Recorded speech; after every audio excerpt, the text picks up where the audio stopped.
শুভ সকাল। আজকে অষ্টমীর সকাল আর আজকে অঞ্জলি নেব বলে চলে যাচ্ছি সকাল সকাল রেডি হয়ে বিবেকনগর। তো ওখানটার পরিবেশটা খুব সুন্দর আর শান্তশিষ্ট বলে আমি বলছি চলো ওখানে চলে যাই। তো তিনজনই একরকম কালারের ড্রেস পরে নিলাম। আর আমরা একা যাচ্ছি না, আমাদের সঙ্গে যাচ্ছে তাতুই, ছোট পিসি এবং ওদের ফ্যামিলি। তো যাচ্ছি ওখানে, গিয়ে ওখানে অঞ্জলি নেব। পৌঁছে গেলাম আমরা। পৌঁছেই তাতুই ওর ঠাকুরদানের সাথেই হাঁটাহাঁটি করবে, আমাদের কাছে থাকবে না। তো সত্যি পরিবেশটা এত সুন্দর ছিল, শান্তশিষ্ট আর খুবই ভালো লাগছিল। এবার পৌঁছে ওরা সকলে জলটা খেয়ে নিয়েছে। এখন মন্দিরের ভেতরে ঢুকলাম, ঢুকে দেখলাম পুজো শুরু হয়ে গেছে অনেক আগে থেকে, আমরা অনেকটা লেট হয়ে গেছি। তো এখানে দুর্গা প্রতিমার পুজো করা হয় না, মাটির মূর্তি তৈরি করা হয় না, এখানে ফটো দিয়ে পুজো করা হয়। আর এখানে একজন পরিচিত পেয়ে গেলাম, মানে যিনি গান গাইবেন। তো খুবই ভালো লাগছিল ওকে পেয়ে, আর খুব সুন্দর গানটা গাইছিল। তাতেই তো নাচ করার জন্য উঠে গেছে।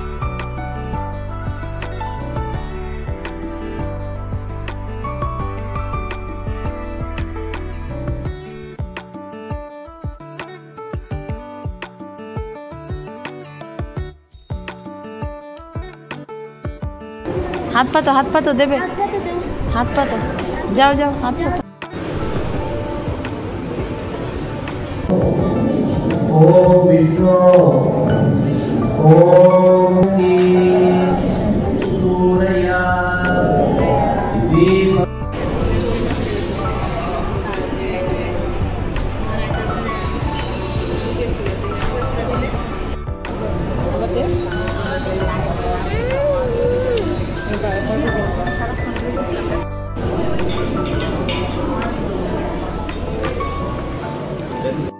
আমাদের অঞ্জলি নেওয়া শেষ হয়ে গেছে, এখন আমরা বেরিয়ে গেছি।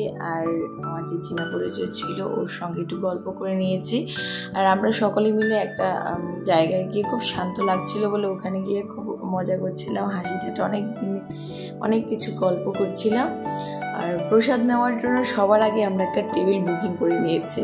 তো প্রসাদ নিয়েছি বা প্রসাদ নিয়ে চলে যাচ্ছি। আর ওরা অনেক দূরে। আর তাদেরকে আবার ড্রেস চেঞ্জ করে দিয়েছি, কারণ ও ড্রেস এইভাবে নষ্ট করেছে।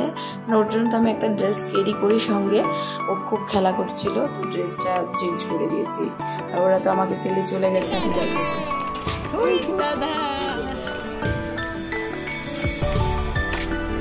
এবার আমরা বেরিয়ে পড়বো। আর অন্য ঠাকুর বাড়িতে যাওয়ার প্ল্যান আছে। আর তাতেই আমাদের সাথে আসবেই না, ওর পিসির সাথেই থাকবে। কারণ ওর ঠাকুরদান ওই বাইকে আছে, খুব মজা করছিল, ও দেখছিল যাওয়ার সময়, তার জন্য ও আমাদের পাশে আসেনি। তো আমরা একাই যাচ্ছি মজা করে। কিন্তু ওর কিন্তু প্রচণ্ড ঘুম পাচ্ছিল, কারণ সকাল সকাল উঠিয়ে দিয়েছি হাওয়ার মধ্যে। পিসিরও রাখতে অসুবিধা হচ্ছে ঘুমের জন্য, তো পিসি তো আরাম করে ওকে নিতে পারতো। তারপর কি করেছি, মাঝ রাস্তায় ওকে থামিয়ে আমাদের কাছে নিয়ে আসার চেষ্টা করেছি, কিন্তু না, ও আসবে না আমাদের কাছে, ও পিসির কাছেই থাকবে। কিন্তু ওদের অসুবিধা হবে কারণ ও ঘুমিয়ে যাচ্ছে। তো আমরা আয়ুষকে নিয়ে আসলাম আমাদের কাছে। সেটা তো প্রথমে বুঝতে পারিনি, পরেও বুঝতে পেরেছে।